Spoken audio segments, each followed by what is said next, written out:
Okay, so Okay. first thing is people, whether it's parents or friends or teachers, whatever, you're led to go to seek medical help. You're after therapy, you consider medication, blah blah blah. When really and truly, there's nothing really wrong, and it's good that you deal with your mental health by talking to someone, but it's not the end solution the way I experience it, the way I think about it. Um, because I find myself ending up going around in loops. You end up with what I've been explained to be as transference. So you're transferring your responsibility and ability to do something onto someone else, whether it's your therapist, doctor, friends. It's all about you taking care of yourself, taking care of yourself in different ways, whether it's moving, whether it's doing what you love, what you like. And I appreciate you mentioned this. I think when it comes to self-discovery and self-growth, there is definitely no one size fits all.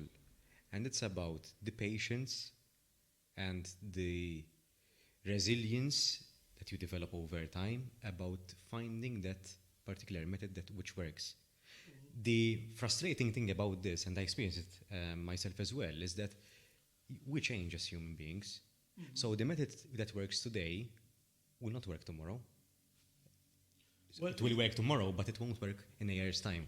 Yes and no, because I do believe that the core person within is the same. Okay. This is my experience. So what would help me define my identity, most of it is rediscovery.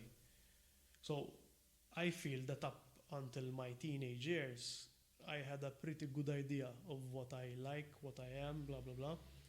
But then you start to allow in your environment. You start to develop relationships with different people. You start to discover the world. You start to test the waters with different things. And you lose a lot of what you like and what you are. But it's not really losing it, but it's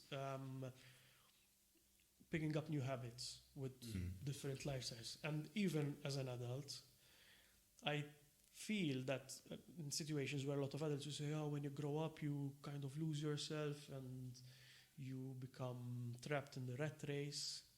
And I think it's all about these newly picked up habits. Because once you start to go back to what you really liked as a child, you wouldn't do the same things, but you can readapt what you like into who you are today. Okay, so I find myself doing this very frequently and it works wonders in that sense. So it's redefining it and finding what really makes me tick. How do you manage to do that? So I think in my case, one of my biggest point that helps me define myself, it's also who I am in terms of even culture. Okay. So primarily I do define myself as Maltese. Okay. I do struggle to identify with most Maltese today, but I have less of a problem defining myself with different stages in the past of Malta and Maltese people during those times. So I tend to read and listen to audiobooks and look into what Malta was like, who we are, why we are in this way, if what we are and who we believe we are is unique or if it's shared with other countries. And this is accidentally one of the things that sparked off the Golden Glitch. Okay. Right? And you start to really understand that in the past, Malta had all these influences and the influence with the Italians, influence with the Brits, influence with the North Africans, with Eastern Mediterranean, Western Mediterranean, and links between different cultures, and even, for example, our link with past Russia. So it really starts to put you in a context and you understand where you're coming from and how we define ourselves like this today and where maybe we have lost our plot at the same time. So it's about rediscovering yourself through history, so it's a sort of self-explorative identity journey through history. Through history, and also, for example, if when I was young, I really liked a certain food dish. Where does this dish come from? Why was it relevant in my life?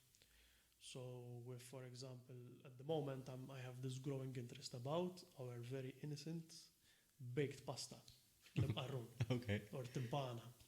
So I'm starting to really get into it, like where did it come from, what variations exist of it. Of course, I realized that timpana and timpano, there's some similarities, but it's such an innocent, basic dish. We've grown with it. Yeah. And what about our meal structure? So, for example, I like to joke about the meal structure of the typical Maltese family up to 30, 40, 20 years ago, and they're going to agree with me. So, traditionally, you would have first dish is the brodo, or the soup. No, but it's the brodo. The one that it's filled with ricotta, or at least that's the that's brodo. Yes. With ricotta. Yes. No, this is something I've never had. So my grandmother, she still does it. It's a sort of pasta. You fill it in. I think they call gnocchi. Gnocchi, not the real gnocchi. Not the real ones, but it's called like the Italians will be like. Yes. So she fills it up with a sort of mixture with ricotta, and there's then there's the brodo, the soup.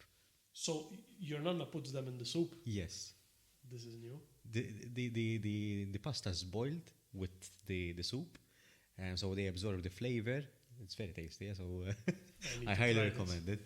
I need to try this. So and the soup is it's a tomato based soup then, and it's filled with. It's probably something like couscous then. That's another dish. So then we have the second dish. We have the second dish, which is usually pasta and probably baked pasta or rice, baked rice. And then we have the roast, which is pork or beef, mostly or pork, chicken with baked potatoes. Of course. And then we go to the dessert, and it depends on the season. But you will always get, in summer at least, the watermelon. That comes after the dessert usually. Yes, because the dessert is ice cream. In summer, yes. Yes. Or the trifle, that's a staple. Yes. And then after we're all ready, what comes after? After the watermelon? After the watermelon. You have the peanuts. I'm not a fan of those. No, but yes. Traditionally, yes, you get the peanuts. Yes, and the card games, obviously. So. Well, it depends. A lot of people go to sleep. Yeah. So that they will wake up and have tea with the pastries. Of course, they go to sleep. So